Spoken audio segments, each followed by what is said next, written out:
জুবিনদাৰ জীৱনকালত জুবিনদাক লুটি খাইছিল শেখৰজ্যোতি গোস্বামী আৰু সিদ্ধাৰ্থ শৰ্মাই। হয়, চিআইডি জেৰাত ন তথ্য পোহৰলৈ আহিছে আৰু এওঁলোকে স্বীকাৰ কৰিছে যে জুবিনদাৰ জীৱন্ত কালত এওঁলোকে জুবিনদাক লুটি খাইছিল। এওঁলোকে জুবিনদাই গান গাবলৈ ব্যৱহাৰ কৰা যি মাইক্ৰফোন, এই মাইক্ৰফোনৰ নামত 5,08,000 টকীয়া মাইক্ৰফোনটো নামত তেখেতলোকে জুবিনদাৰ পৰা 16 লাখ টকা আত্মসাৎ কৰিছিল। এনেধৰণৰ বহু কথা এতিয়া সামাজিক মাধ্যমত উপলব্ধ, সংবাদ মাধ্যমত উপলব্ধ হৈছে। কাৰণ আপোনালোকে জানে যে জুবিনদাক অসমৰ পৰা ব্যৱসায়িক ক্ষেত্ৰত ছিংগাপুৰলৈ লৈ যোৱা হৈছিল।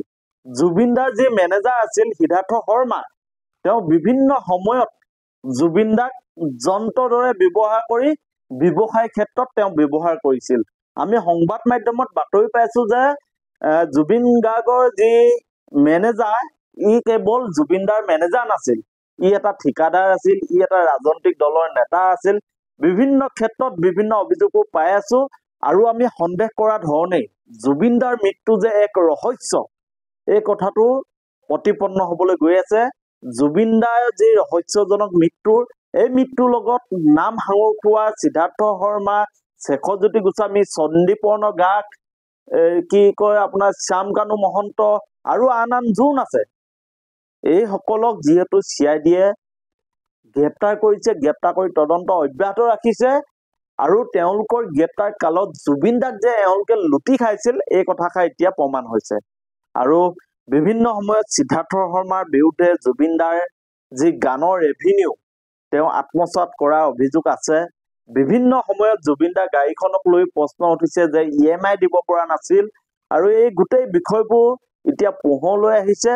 গতিকে আমি স্পষ্ট ধৰণে যে সন্দেহ কৰা ধৰণে কথাবোৰ এতিয়া যেনেকৈ পোহৰলৈ আহিছে, চিআইডি আৰু SIT জেৰাত তেওঁলোকে যেনেকৈ কথাবোৰ স্বীকাৰ কৰিছে, ইয়াৰ পৰা এটা কথা স্পষ্ট যে জুবিনদাৰ জীৱনকালত এওঁলোকে জুবিনদাক যন্ত্ৰৰ দৰে ব্যৱহাৰ কৰিলে, জুবিনদাৰ পৰা এওঁলোকে লুটি পুটি খাই নিজে বিলাসিতা জীৱন যাপন কৰিছিলে আৰু এই কথাবোৰ এতিয়া সম্পূৰ্ণৰূপে স্পষ্ট ৰূপত এতিয়া ধৰা দিছে। গতিকে আমি বিচাৰো যে এই যি সিদ্ধাৰ্থ শৰ্মা, শেখৰজ্যোতি গোস্বামী, শ্যামকানু মহন্ত, সন্দীপৰ্ণ গাৰ্গ, এওঁলোকক কোনো কাৰণতে কোনো আইনৰ সুৰুঙাৰে বাচি যাবৰ কাৰণে সুযোগ দিব নালাগে।